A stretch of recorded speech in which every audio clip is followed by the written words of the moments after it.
Hello दोस्तों, एक बार फिर से स्वागत करते हैं हम आपका फैंटेसी प्लेइंग 11 की इस यूट्यूब चैनल पर। और आज हम बात करेंगे केकेआर के बारे में। लेकिन सबसे पहले हम आपको बता दें कि आज की इस वीडियो में हम आपको क्या क्या बताने वाले हैं। दरअसल आज की इस वीडियो में हम केकेआर के पास्ट परफॉर्मेंस से लेकर के ऑक्शन के बाद क्या टीम है उसके हाल के बारे में जानेंगे और जानेंगे वीकनेस और स्ट्रॉन्ग पॉइंट, वहीं रिटेन्ड और बाउट खिलाड़ियों के बारे में भी जानेंगे और क्या है केकेआर की अभी मौजूदा पूरी स्क्वाड और इस स्क्वाड के साथ क्या हो सकती है एक संभावित प्लेइंग 11, इस बारे में भी चर्चा करेंगे। और उस प्लेइंग 11 को देख करके जानेंगे कि क्या कमी या क्या कुछ अच्छा लग रहा है इस प्लेइंग 11 में और कहां स्टैंड कर रही है ये प्लेइंग 11 मौजूदा आईपीएल 2025 में। तो चलिए बिना देरी किए शुरू करते हैं हमारी आज की वीडियो। तो बात जब केकेआर के बारे में कर रहे हैं तो काफी मिक्स्ड रहा है केकेआर का प्रदर्शन। जी हाँ, through out the years KKR का प्रदर्शन काफी मिक्स रहा है और इसका एग्जाम्पल आप इस हिसाब से देख सकते हैं कि अभी तक आईपीएल इतिहास में केकेआर ने कई नए कप्तान देखे हैं और इस सीजन भी आपको एक नया कप्तान दिखने वाला है। हालांकि इन सभी के बावजूद इस टीम का प्रदर्शन आईपीएल में अब तक अच्छा रहा है, क्योंकि 3 बार आईपीएल टाइटल इस टीम ने जीता और इसी के साथ तीसरी सबसे सक्सेसफुल टीम रही है यह टीम। ऐसे में आप कह सकते हैं कि तमाम उतार चढ़ाव के बावजूद केकेआर का प्रदर्शन आईपीएल के इतिहास में ठीक ठाक रहा है। लेकिन इन सब के बीच एक लकी मोमेंट भी रहा है केकेआर के लिए। दरअसल जब केकेआर ने खिताब जीता है, इस दौरान भूमिका गौतम गंभीर की रही है। जैसा कि आपको मालूम होगा कि साल 2012 और 2014 में केकेआर ने खिताब जीता था और दोनों समय कप्तान गौतम गंभीर थे। और जब साल 2024 यानी कि आखिरी पिछले साल केकेआर ने खिताब जीता तो इस दौरान भी गौतम गंभीर की कहीं ना कहीं भूमिका रही थी। गौतम गंभीर उस दौरान इस टीम के मेंटोर थे। खैर हम इस फैक्टर पे नहीं जाते हैं और चलिए पिछले साल के बारे में जान लेते हैं। बता दें कि पिछले साल केकेआर का प्रदर्शन काफी शानदार रहा था। जाहिर सी बात है केकेआर ने खिताब जीता था तो प्रदर्शन शानदार रहा था। टीम के हर खिलाड़ी अपना एक अच्छा योगदान करते, एक टीम बॉन्ड जो है सो केकेआर की तरफ से अच्छा देखने को मिला था। एक टीम प्रदर्शन अच्छा देखने को मिला था। सब खिलाड़ी अच्छे प्रदर्शन में थे। शुरुआत में मिचेल स्टार्क अच्छा नहीं कर रहे थे, लेकिन आखिर तक जब क्रूशियल मैचेस शुरू हुए, जब प्लेऑफ के मैचेस शुरू हुए तो वहां से मिचेल स्टार्क का प्रदर्शन भी अच्छा हो गया था। टीम के कप्तान जो कि श्रेयस अय्यर थे, अब इस साल श्रेयस अय्यर इस टीम का हिस्सा नहीं है। रिटेन करने वाले खिलाड़ियों की शामिल में भी श्रेयस अय्यर का नाम नहीं था। एक बड़ा सरप्राइजिंग था कि जिस कप्तान ने केकेआर को खिताब जिताया है उस कप्तान को ही केकेआर ने अपनी टीम में शामिल नहीं किया। चलिए ऑक्शन में गए भी तो भी श्रेयस अय्यर को अपनी टीम में वापस लाने के लिए बड़ा जद्दोजहद करते हुए केकेआर दिखाई नहीं दी थी। हालांकि केकेआर के पास आरटीएम कार्ड नहीं था। मैक्सिमम 6 खिलाड़ियों को रिटेन करने की अपनी पूरी जो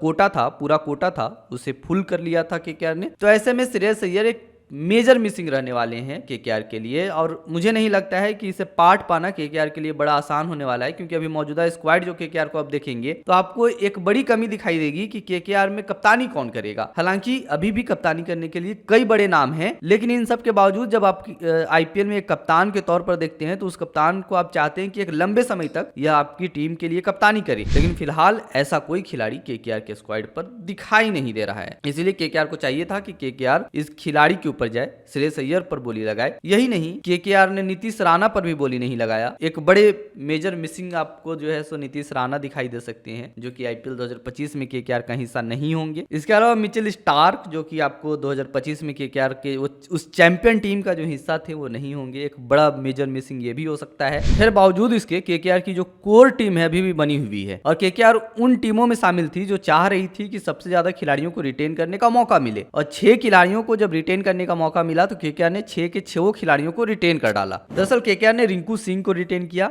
हालांकि रिंकू सिंह के प्राइस में, उनके सैलरी में बड़ा हाइक देखने को मिला। पिछले साल तक रिंकू सिंह 50 लाख की कीमत पर केकेआर की तरफ से खेलते हुए दिखाई दे रहे थे, लेकिन केकेआर ने उनको 13 करोड़ में रिटेन करने का कारनामा किया था। इसके अलावा सुनील नारायण, एंड्रे रसल, ये 2 जोड़ी आपको फिर से केकेआर में दिखाई देगी। 12-12 करोड़ में केकेआर ने इन दोनों खिलाड़ियों को रिटेन किया। वरुण चक्रवर्ती को रिटेन किया था 12 करोड़ में। इसके अलावा हर्षित राणा और रमनदीप सिंह को 4-4 करोड़ में केकेआर ने रिटेन करने का कारनामा किया था। अब जब केकेआर ऑक्शन टेबल पर गई तो केकेआर ने अपने सबसे महंगे खिलाड़ी के तौर पर वेंकटेश अय्यर पर बोली लगाया। केकेआर ने वेंकटेश अय्यर को 23 करोड़ 75 लाख रुपए की कीमत पर अपनी टीम में शामिल किया। लेकिन आपको बताते चले कि केकेआर ने इस खिलाड़ी पर, हालांकि नो डाउट वेंकटेश अय्यर एक अच्छे खिलाड़ी हैं, एक अच्छे बल्लेबाज हैं, लेकिन कहीं ना कहीं वेंकटेश अय्यर के लिए काफी ओवर प्राइस था। केकेआर को कहीं और जाना चाहिए था। केकेआर के पास और सारे ऑप्शंस थे जो कि आप वेंकी के बदले में एक दूसरे खिलाड़ी को अपनी टीम में शामिल कर सकते थे। चाहे ईशान किशन हो, वह खिलाड़ी भी ज्यादा महंगी कीमतों पर बोली लगाते हुए उस खिलाड़ी पर नहीं देखा गया था। आप उस पर बोली लगा सकते थे। यही नहीं, केएल राहुल आपको मिल सकते थे। KL Rahul again Delhi Capitals ने एक अच्छे प्राइस पर उसे खरीदा। तो ऐसे खिलाड़ियों को छोड़ करके केकेआर ने वेंकटेश अय्यर पर एक बड़ी बोली लगाई। इसके अलावा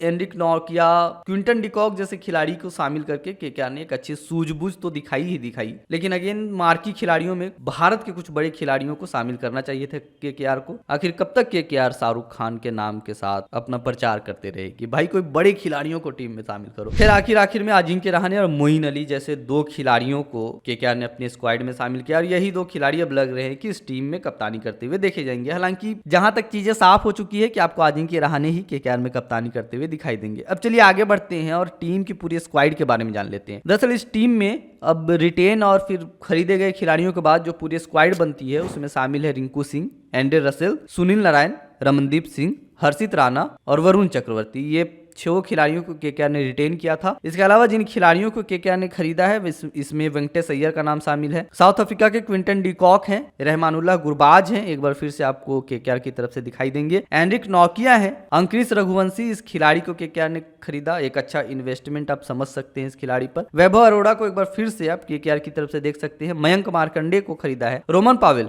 एक बार आपको केकेआर में खेलते हुए दिखाई देंगे इस बार। इसके अलावा मनीष पांडे की वापसी हो चुकी है, स्पेंसर जॉनसन इस टीम में शामिल हो चुके हैं, लिविनित सिसोदिया, अजिंक्य रहाणे, अंकुल रॉय, मोइन अली और रफ्तार के सौदागर उमरान मलिक भी इस टीम में शामिल हो चुके हैं। अब बात यह है कि ये टीम तो स्क्वाड ठीक ठाक नजर आ रही है, लेकिन सबसे बड़ा मेजर मिसिंग इस टीम में कप्तान है। कोई ऐसा खिलाड़ी नहीं है जो कि लंबे समय तक इस टीम के लिए कप्तानी करता हुआ नजर आ सकता है। आप एक लंबे समय तक एक इन्वेस्टमेंट के तौर पर किसी खिलाड़ी को कप्तान बना सकते हैं, फिलहाल ऐसा कोई नहीं दिखाई दे रहा है। चलिए क्या हो सकता है केकेआर का एक प्रोबेबल प्लेइंग 11, थोड़ा उस पर नजर डाल लेते हैं। हमारे हिसाब से बतौर ओपनर आपको 2 खिलाड़ी क्विंटन डिकॉक और सुनील नारायण ये दिख सकते हैं, और कई मौके पर अगर क्विंटन डिकॉक सलामी बल्लेबाज के तौर पर इस टीम में शामिल नहीं हो तो क्विंटन डिकॉक को रहमानुल्लाह गुरबाज जो है सो रिप्लेस कर सकते हैं। पहले भी गुरबाज ने एक अच्छी पारी खेली है इस टीम के लिए। इसके अलावा अंक्रिश रघुवंशी को प्रमोट किया जा सकता है 3रे नंबर पर, और साथ ही चौथे और 5वें यानी कि मिडिल ऑर्डर के लिए यहाँ पे आप वेंकटेश अय्यर और रिंकू सिंह को देख सकते हैं, जो कि इस टीम में बतौर फिनिशर भी अपनी भूमिका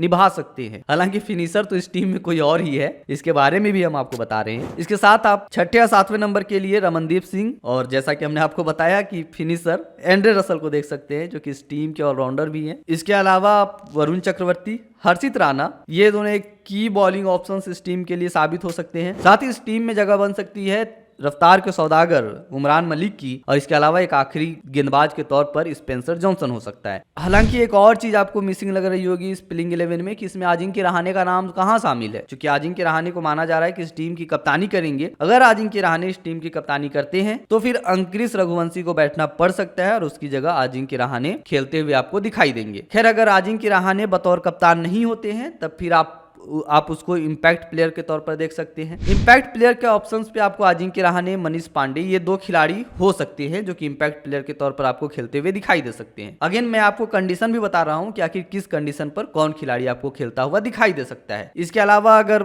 बतौर इम्पैक्ट प्लेयर गेंदबाजों की जरूरत हो तो ऐसे में आपको मयंक मार्कंडे, उमरान मलिक अगर प्लेइंग 11 में नहीं उनकी जगह बनी है तो बतौर जो है सो आप इम्पैक्ट प्लेयर के तौर पर गेंदबाजों की जरूरत है, उस समय आप उमरान मलिक और मयंक मार्कंडे जैसे खिलाड़ियों को आप देख पाएंगे बतौर इम्पैक्ट प्लेयर। तो ये मैंने आपको स्क्वाड भी बताया और केकेआर की एक प्रोबेबल प्लेइंग 11 भी बताया। आपको क्या लग रहा है कि ये प्लेइंग 11 केकेआर के लिए कितना सही है, कहां स्टैंड करती है प्लेइंग 11 आईपीएल 2025 में? क्या 2024 की तरह ही इस बार भी आपको केकेआर का प्रदर्शन दिखाई देगा? क्या केकेआर अपनी टाइटल को बचा पाएगी इस साल? आपको क्या लगता है? अपनी राय हमें कमेंट बॉक्स में कमेंट करके जरूर बताइए। मिलते हैं फिर एक नई वीडियो के साथ, तब तक के लिए आपसे लेते हैं विदा। धन्यवाद।